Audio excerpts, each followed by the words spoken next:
2023년 10월 22일 주일 예배를 하나님께 드리겠습니다. 함께 기도하시겠습니다. 말씀 가운데 역사하시는 하나님, 오늘도 이렇게 하나님의 말씀을 들고 섭니다. 하나님께서 하나님 백성에게 말씀해 주시고 이 백성들은 하나님의 말씀을 깨달아 들을 수 있는 귀를 하나님께서 허락해 주셔서 잘 듣고 깨달아 하나님의 뜻을 따를 수 있는 귀한 백성들로 삼아 주옵소서. 예수 그리스도 이름으로 기도 올립니다. 아멘. 오늘은 산상수훈 강화 중에서 눈에는 눈으로 이는 이로 갚으라 그 세 번째 시간으로 오리를 가져하면 십리를 동행하라 라는 제목으로 본문을 공부해 보도록 하겠습니다. 말씀을 시작하기 전에 먼저 말씀드릴 것이 있는데요. 이 설교 진행 중에 제가 읽어드리는 거나 합독하는 성경 이외에도 자막으로 띄워지는 것들이 있습니다. 제가 설교를 보충하기 위해서 그렇게 띄우는 것인데 잘 보면서 따라와 주시기 부탁드리겠습니다. 오늘 말씀은 마태복음 5장 41절 한 절 함께 합독하도록 하겠습니다. 시작. 또 누구든지 너로 억지로 오리를 가게 하거든 그 사람과 십리를 동행하고. 본문 말씀은요, 십계명의 다섯 개 계명 중에서 아홉 번째, 그 오계명 중에, 그 십계명의 앞에 하나님 말씀하시는 그 오계명 이외에, 하나님과의 계명 이외에, 사람과의 계명 다섯 계명 중에서 아홉 번째와 열 번째 계명인 그 이웃에 대한 계명을 예수님께서 직접 해석해 주시는 그런 장면임을 다시 한번 상기하시면서 들어주시길 바랍니다. 예수님은 아홉 번째 계명인 내 이웃을 내 몸과 같이 사랑하라. 아니, 내 이웃에 대해서 거짓 증거하지 말아지요. 아홉째 계명이요. 그리고 열 번째 계명이 내 이웃의 집을 탐내지 말라 이렇게 말씀하셨는데 이 두 계명을 한 가지로 묶어서 지금 산상수훈에서 설명하시고 있거든요. 그 첫 번째 설명은 이웃에게 헛맹세, 그러니까 거짓된 하나님의 말씀을 전하지 말라 이런 것이었고, 두 번째 설명은 악을 악으로 갚지 말라는 내용으로 악에게 왜곡된 그 율법의 시대는 가고 예수님의 그 은혜를 경험하며 그것이 어떤 것인지를 그 안에 넣어서 설명해 주시고 있고요. 또 다음 주에 이어지게 될 마지막 세 번째 설명으로 이웃 사랑뿐 아니라 거기에서 넘어서서 원수까지도 사랑하라 이런 내용으로 이어지게 됩니다.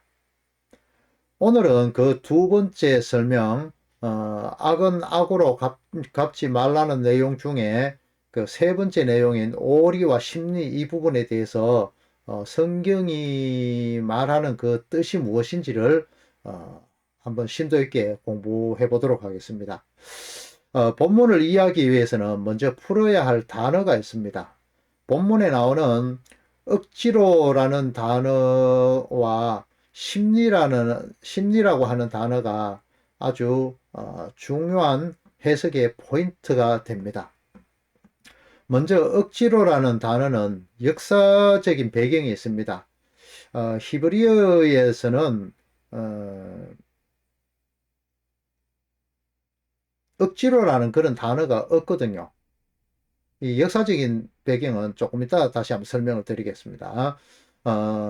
히브리어에서 억지로라는 단어가 해석이 없습니다. 사전을 찾아봐도 0000 이렇게 돼 있고 해석 자체가 없거든요. 히브리어에서도 없는 이런 억지로라는 단어를 마태가 억지로 갖다 쓴 것은 어떤 부분을 은유해서 설명하고자 하는 그런 의도가 있었을 것이다. 이런 것입니다. 당시에 그 제사로 인한 죄사함을 꿈꿨던 그런 유대 사회의 모습에 대한 마태의 일갈 섞인 그런 단어의 선택이 아닌가 그렇게 생각을 해봅니다. 유대 율법주의자들은 그 제사를 억지로 한 적은 없었거든요. 그들은 그들 스스로 노력에 의해서 그들 스스로의 율법 지킴에 의해서 화려했던 그런 다윗 왕국과 같은 그것이 이 땅 위에서 그들만의 천국으로 이루어질 것이라는 그런 환상에 젖어 있었던 것입니다. 현재도 마찬가지고요. 그래서 예수님의 기적, 그러니까 강력한 그런 파워, 뭐 죽은 자를 살린다든가 이런 부분들이 많이 있잖아요. 이런 것을 보고 따라다니다가 지나 보니까 강하지도 못하고 굉장히 연약한 채로 그냥 십자가에 못 박히시겠다 이런 말만 계속하니까 이들은 그냥 붕괴하고 예수님을 미워하고 결국은 그 예수님을 십자가에 못 박아 죽여버리고 또 다른 메시아를 기다리고 있는 것입니다. 그들은 더 열심히 스스로 제사를 지내지만 억지로 하지는 않았습니다. 이것은요, 인류의 그 기원으로부터 시작되는 인간의 모습이거든요.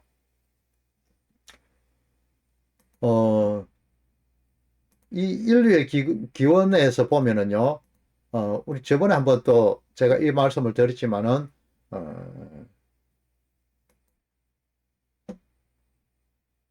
가인이 자신의 제사를 스스로 옳다고 판단하였는데, 하나님은 그 가인의 제사는 아니라고 해버리고, 아벨의 제사만 받으시죠. 노아 홍수 이후에 하나님은 사람에게 비로소 육식을 허락하게 되거든요. 그러니까 가인과 아벨 시절에는 당연히 육식이란 것이 없었겠죠. 그 먹지 못할 아벨의 제사는 받으시고 사람의 육체적 힘의 원천으로 여기는 그 음식 먹을 수 있는 것을 땅의 소산으로 자기 스스로 정성스럽게 하나님께 제물이라고 바친 것을 하나님께서 받지 않으시자 가인은 하나님께 화가 난 겁니다.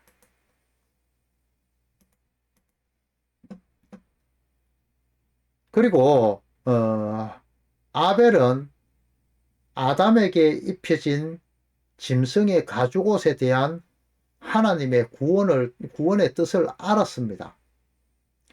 그 알게 된 구원의 방법인 예수 그리스도를 의미하는 양으로 제사를 지내게 된 것이죠. 그리고는 예수님은 왕이요 선지자요 제사장임을 암시하는 양의 기름도 함께 이 제사에 쓰게 되죠.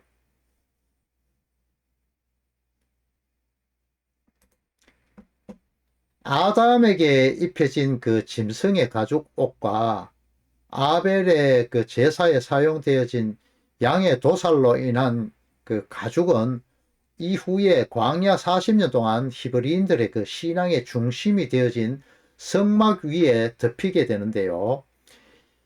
이것은 바로 예수 그리스도의 은혜, 피 흘림으로 인생의 죄악을 덮음을 의미하는 그런 의미를 담고 있습니다. 하지만 땅의 사람인 가인은 그 의미를 깊이 깨닫지 못한 채 자신이 옳게 여기는 방법으로 열심히 억지로가 아닌 그런 정성껏 가인도 제사를 드렸습니다. 그러고는 자신 스스로는 의로운데 아벨로 인해서 자신의 제사가 받아들이지 않았음에 격분하게 되고 결국 아벨을 살해하는 그런 사건을 저지르고 맙니다. 그 결과 하나님은 아담을 통해서 다시 셋이라는 아들을 주시죠. 이 셋은요, 히브리어로 쉐트입니다. 쉐트의 유래는 쉬세라는 단어에서 오는데요. 이 쉐트는 주셨다, 섞이지 않게 하다 이런 뜻을 가집니다. 이를 받은 이 쉐트는 대치된, 놓다 이런 뜻을 가지고 있습니다. 그 이름의 뜻은 땅의 사람인 가인과 대치되는 구별되는 그런 하늘에 속한 사람이다 이런 뜻을 가지거든요. 또한 셋이라는 이름은 쉐트에서 우리가 잘 알고 있는 정장차림이라는 뜻의 그 슈트가 나오게 됩니다. 그 이름에서요. 아담과 하와에게 입혀졌던 그 가죽옷이 인류에게 셋을 통하여서 다시 입혀지는 모습을 보여집니다. 하나님의 대속하심의 구원의 모습으로 이 부분을 나타낸 것이고 예수님을 예표하는 장면이죠. 그리고 셋이 그 아들을 낳고 그 이름을 에노스라고 부르게 되거든요. 그때에 비로소 여호와의 이름을 불렀다고 창세기 26장 4장 26절에 기록하고 있습니다. 이때에 창세로부터 이때가 그 창세로부터 한 250년 가량 흐른 그 시점인데요. 그제서야 다시 하나님을 찾게 되었다는 것이죠. 창세기 4장 26절에서 여호와의 이름을 불렀다라고 할 때요. 불렀다라는 단어는 히브리어에서 카라라는 단어를 쓰는데요. 그 뜻은 부르다, 선포하다, 소환하다 이런 뜻을 가지고 있습니다. 창세기 3장 15절 말씀 그의 성취 그러니까 이 보통 원시복음이라 이렇게 이야기를 하죠. 이 복음의 성취의 그 첫걸음인 공동 예배의 첫 모습을 나타내는 그런 것이 바로 창세기 4장 26절의 모습입니다. 에노스를 낳고 여호와의 이름을 불렀더라. 이것이 첫 공동 예배를 나타내는 겁니다. 셋은 자신의 자신 스스로는 연약한 인간임을 자각하고 하나님만을 의지하는 모습을 나타내죠. 처음 지원받은 그런 아담의 모습처럼 말입니다. 재짓기전에요. 아담이란 이름이 하나님의 생기를 받은 첫 사람이듯이 셋의 아들 에노스 역시 히브리어로 에노시라고 이렇게 되는데요. 인간, 사람이란 뜻을 가지는 이름입니다. 하나님과 사람의 관계가 회복되는 예배의 회복의 모습을 통해서 하나님의 새 창조의 모습을 이렇게 미리 한번 보여주시는 그런 것입니다. 이처럼 인간은 하나님이 주시는 원시 복음을 기준으로 죄 사함을 받기 위해서 인류 역사 내내 인간 스스로가 열심히 노력하는 그런 아담적인 방법을 늘 취해왔습니다. 그 모습의 대표로 성경에 기록된 것이 바로 바리새인들과 서기관들과 장로들인 것입니다. 그들은 하나님이 주시는 율법을 무거운 짐의 율법으로 바꾸게 되고 스스로 장로들의 유전이란 것으로 만들어버리죠. 그것을 지켜야만 천국 간다고 말씀을 변개하는 그런 죄를 짓게 됩니다. 하와가 정령 죽으리란 말씀을 하나님의 말씀을 죽을까 하노라 이렇게 바꾸죠. 그리고는 하나님이 주신 율법인 선악과를 먹지 말라는 그 율법을 범하는 것과 똑같은 것입니다. 인간 스스로는 억지로 하는 것 같지 않지만 죄에 매여 죄의 행위를 하는 하나님께서 주신 율법을 변개해서 인간 스스로 자유롭게 율법을 지킨다고는 하고 있지만은 그것은 결국 율법에 매여서 억지로 하게 되는 죄의 종이다 이렇게 말씀하고 있는 겁니다.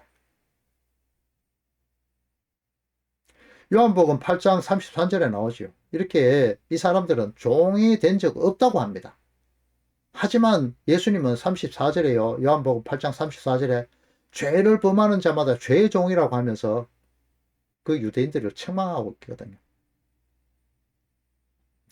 반대로 진리, 그러니까 예수님과 연합한 자는 자유자가 된다. 이렇게 성경이 말씀하십니다. 진리를 알지니 여기서 예수님, 하나님 한 분만 진리잖아요. 그리고 알지니라고 말하는 이 단어는 히브리어로 기노스코, 헬라어로 기노스코라고 기록되어 있고요. 이 히브리어에서는 야다라고 이렇게 표현되고 있거든요. 이 야다라는 단어는요, 알다 이런 뜻도 있지만요, 동침한다, 이런 뜻도 있습니다. 이것은요, 부부가 서로가 서로를 잘 안다, 이런 의미를 가지고 있는 것이고요. 너무 잘 안다는 것을 이야기하거든요. 그렇듯이 하나님을 알지 못하고 애굽의 힘만을 쫓던 그런 이스라엘을 향해서 애굽과 이스라엘이 동침하였다고 에스겔서 23장 8절에 기록하고 있습니다. 이렇게 예수님을 아는 자를 가리켜서 예수님을 아는 자를 가리켜서 진리가 되었다, 진리다, 진리가 되었다 이렇게 표현하고요. 하나님과 대척점에 서 있는 그런 사람들을 가리켜서 죄와 동침한 자라고 이렇게 표현을 하고 있습니다. 이렇게 예수님을 그 인간 스스로가 이렇게 인간 스스로가 죄의 종이 되어버리고 스스로가 율법의 종이 되었습니다. 그러니까 억지로라는 그것에 들어가 버리는 결과가 낳게 되죠. 그것을 하나님이 성경을 통하여서 행음이다 이렇게 말씀하셨습니다. 자, 이제 두 번째로 알아보아야 될 단어가 심리, 오리 심리할 때 이 심리에 대해서 확인을 해봐야 되거든요. 이 심리라는 단어는요, 헬라어로 듀오라고 이렇게 나타나거든요. 이것은 이후에 듀엣이라는, 영어로 건너가서 듀엣이라는 단어로 발전하게 되죠. 이 듀엣이라는 단어는 음악에서는 이중창 또는 이중주를 말하고요. 옷에 대해서는 상의 하나에 바지 두 개로 구성되는 그런 정장으로 한 벌로 두 벌의 효과를 나타낼 수 있는 그런 정장, 그러니까 완벽한 정장, 이것을 나타냅니다. 이 헬라어 듀오라는 단어는요, 영어로 투라고 번역되어 있거든요. 이것은 둘, 짝, 이런 것을 의미하는 단어입니다. 마태복음 8장 28절에 기록된 그런 가다라 지방의 무덤 사이에 머물던 귀신 들린 자 둘, 이렇게 표현을 하는 그것과 또 마태복음 9장 27절에 예수님을 쫓던 그 두 소경, 이렇게 표현된 그 둘이다, 이것도 역시 이 듀오를 사용하고 있습니다. 이 단어가 기록된 의미를 알기 위해서는, 이 듀오라는 단어 말입니다. 이것을 알기 위해서는 역사적인 배경을 한번 알아봐야 됩니다. 본문에 기록된 본문이 기록된 이 시대는 이스라엘이 로마의 속국으로 있을 때의 그 시절이거든요. 본문에 나타난 이 올이라는 올이라는 것은 헬라어 성경을 토대로 1마일, 그러니까 천걸음으로 그렇게 해석을 하고 있습니다. 그리고 너로 억지로 오리를 가게 하거든에서 억지로라는 단어는 앙가류세이라는 그런 억지로 뭐뭐하게 하다, 강요하다, 강제로 봉사케 하다, 이런 뜻으로 쓰이는 단어입니다. 이 단어는요, 점령군인 로마군이 이스라엘 사람을 강제로 군 관련과 관련된 그런 업무에 징발할 때 사용하던 그런 단어이거든요. 히브리어에서는 이 억지로 뭐뭐하게 하다라는 뜻의 단어인 그런 앙가료는 존재하지 않습니다. 이 단어는 페르시아에서 유래되었는데요. 이것은 로마의 관습으로 민간인을 징용하여서 그 군인의 짐을 규정된 거리인 그 로마 도량형으로 1마일, 그러니까 우리나라에서 쓰는 오리, 그러니까 심리가 4km지요. 그러니까 오리니까 2km를 이야기합니다. 이 성인의 걸음으로 약 1000보에 해당되는 그런 거리를 운반하도록 운반할 때에 쓰는 그때 쓰여진 그런 단어입니다. 로마 군인들은 한 개인에게 자주 이런 봉사를 요구했는데요. 법과 정확하게 일치되지 않을 경우에도 이런 봉사를 요구하기도 했다고 합니다. 이렇게 강제로 징용을 당하게 되면은 분노가 쌓이게 되겠죠. 이렇게 예수님의 제자라면은, 그래도 예수님의 제자라면은 이 분노를 통하여서 복수심에 불타는 것이 아니라 오히려 도움을 주어야 한다. 이것이 표피적으로 드러난 오늘 말씀의 해석인 것입니다. 오리를 가자면 심리를 함께 가라, 이 말이요. 예수님께서는 욕을 받으시되 욕하지 아니하시고 고난을 받으시되 위협하지 않으시고 오직 공의로 심판하는 자에게 모든 것을 맡기시고 십자가에 친히 달리셨다고, 그렇게 베드로전서 3장 18절에서 말씀하시면서 우리들에게 모범을 보여주시죠. 오늘 본문에서 예수님은 41절 이전까지는 성전과 율법에 대해서 이웃에 대해서 설명하시다가 갑자기 의미가 달라지는 그런 말씀을 하시진 않을 거 아닙니까? 뜬금없이 말입니다. 그렇다면 예수님은 이 오늘 내용, 오리를 가자면 심리를 가자, 이 내용을 통해서 어떤 말을 하시는 걸까요? 이 내용의 저면에 흐르는 구원과 관련된 말씀을 우리에게 주시고자 하는 그런 것이 아니었을까 한번 생각해 봐야 됩니다. 본문에 오리라고 나타난 성경에 번역된 단어는요, 밀리온 이렇게 쓰거든요. 이 단어는요, 라틴어에서 유래된 단어인데요. 당시엔 1천이라는 그 뜻을 담은 이 마일, 1마일, 2마일 하는 그 마일이라는 단어입니다. 성경에서요, 1천이라는 단어는 완전한, 완성된 이런 뜻을 담고 있는 단어입니다. 여러분 그 교회에서 뭐 1천번째 하면서 이렇게 헌금하는 경우 많이 있죠. 그런데요, 정말 이 1천번째라면은 정말 이 하나님께 드리는 것을 온전해야 되는 건데 정말 온전하게 바치셨습니까? 온전함이라는 그런 판단의 기준은요, 인간 책에서 이야기하는 것이 아니라 하나님 편에서 결정하시는 것 아닙니까? 바로 흠과 티가 없어야 된다, 이런 내용이죠. 그런데 여러분, 마음속 깊이 손 얹어놓고 생각해 보세요. 정말 여러분들은 하나님의 영광을 위해서 그 헌금을 하는 게 맞습니까? 아니잖아요. 이 땅에서 내가 잘 살게 되고 내 자녀 건강하게 되고 복 달라고 그렇게 무당한테 복채를 내듯이 하나님께 헌금하는 거 아닌가요? 만약 그렇다면요, 그 헌금이 흠과 티가 없는 온전한 그런 헌금이 맞나요?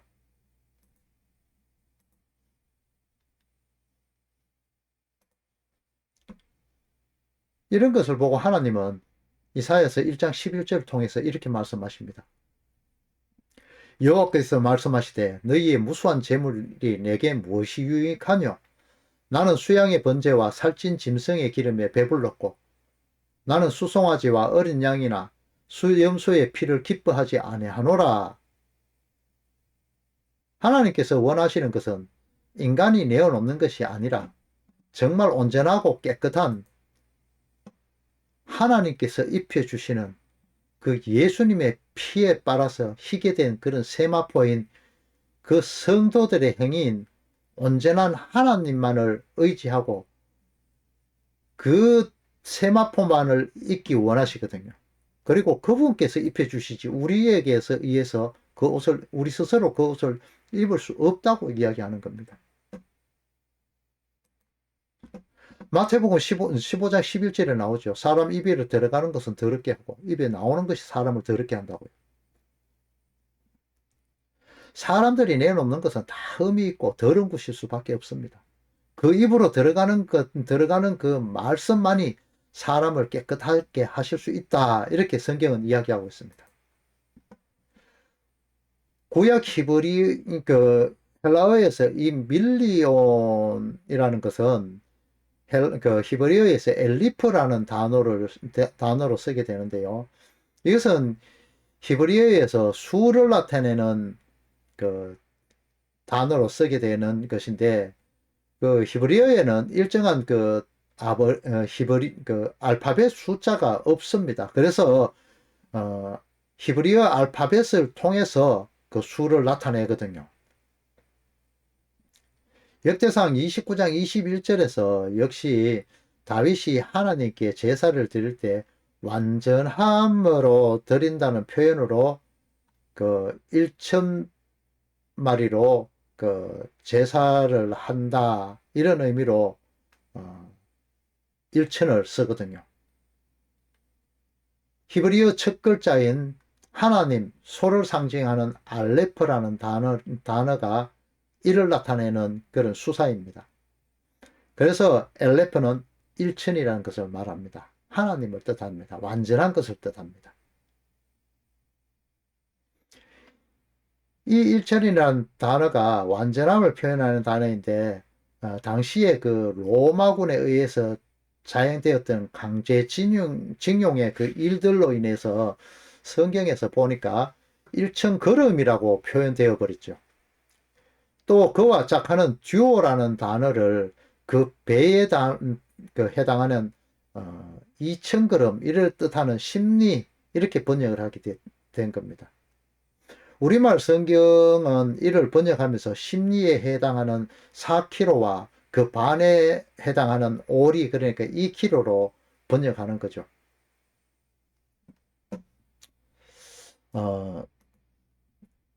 이 헬라어의 오늘 본문을요, 헬라어 원문 어순 그대로 보면요,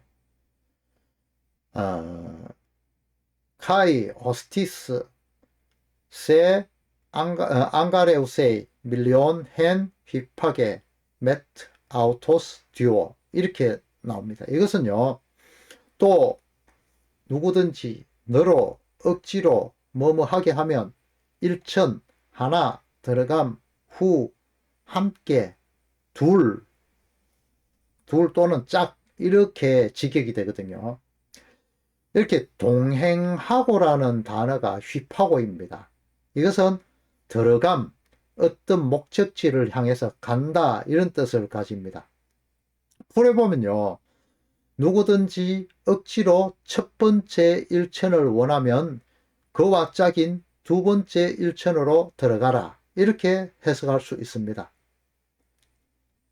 이건요, 율법의 완전함을 알고 있는 첫 번째 것인 율법을 알고자 하는 자가 있으면은 진짜 완전한 두 번째인 그 첫 번째의 진정한 짝인 예수 그리스도, 그러니까 복음을 함께 넘겨주라, 이런 뜻으로 해석되는 것입니다.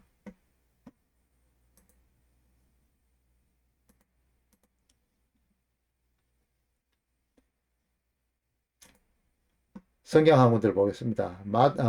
이사야 43장 7절, 무릇 내 이름으로 일컫는 자 곧 내가 내 영광을 위하여 창조한 자를 오게 하라. 그들을 내가 지었고 만들었나니 눈이 있어도 소경이요 귀가 있어도 기머거린 백성을 이끌어내라. 이사야서 35장 5절입니다. 그때에 소경의 눈이 밝을 것이며 기머거리의 귀가 열릴 것이며 그때에 저는 자는 사슴같이 뛸 것이며 벙어리의 혀가 노래하리니 이는 광야에서 물이 솟겠고 사막에서 시내가 흐를 것임이라. 요한복음 9장 41절입니다. 예수께서 가라사대 너희가 소경되었다면 죄가 없으려니와 본다고 하니 너희 죄가 그저 있느니라. 누가복음 18장 38절입니다. 소경이 외쳐가로되 다윗의 자손 예수여 나를 불쌍히 여기소서 하거늘. 여기서 소경이란 말이 많이 나오지요. 눈이 있어도 보지 못하고 귀가 있어도 듣지 못하는 그런 백성의 눈과 귀가 열리게 되면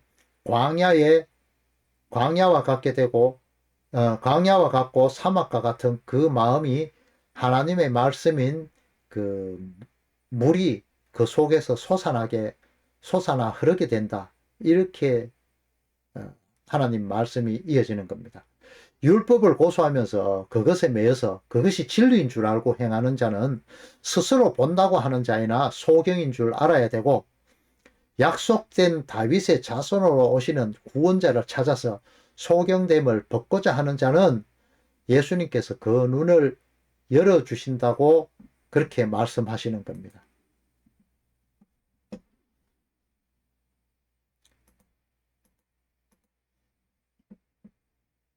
누구든지 너로 억지로 오리를 가게 하거든 그 사람과 심리를 동행하고, 이 말씀에 표피적인 문자 이 속에 흐르는 그 저면에 깔려있는 하나님의 구원의 진리가 무엇인지 아시겠죠? 여러분, 늘 하나님의 뜻을 구하시고 말씀이 의미하는 것이 무엇인지를 잘 이해하시고, 베레아 사람들처럼 간절한 마음으로 하나님의 말씀을 알고자 성경을 보기를 힘쓰고, 예수님의 진정한 제자가 되고자 하는 그런 벳세다 사람들처럼 다른 것은 제쳐두고 예수님만을 배우고자 하는 말씀 중심의 하나님의 사람들 다 되시기를 예수 그리스도 이름으로 축원합니다. 기도하시고 예배를 마치도록 하겠습니다. 사랑의 아버지 하나님, 하나님께서는 말씀을 통하여서 늘 하나님의 백성들만 알아듣게, 하나님 백성이 아닌 자들은 귀가 막히고 눈이 가려워서 하나님 말씀을 알 수 없게 하셨다고 말씀하셨습니다. 하나님 백성들이 이 말씀을 통하여서 하나님만을 온전히 바라볼 수 있는 믿음의 눈을 뜰 수 있도록 허락해 주시옵소서. 한 주간 살아가면서도 말씀의 진리를 깨닫게 하시고 하나님 진리의 말씀으로 통하여서 우리 영혼이 새롭게 샘솟아나며 내 속에 하나님의 말씀이 생명수 강처럼 흘러날 수 있는 하나님과 예수 그리스도와 연합된 자가 될 수 있도록 축복해 주옵소서. 예수님 이름으로 기도 올립니다. 아멘.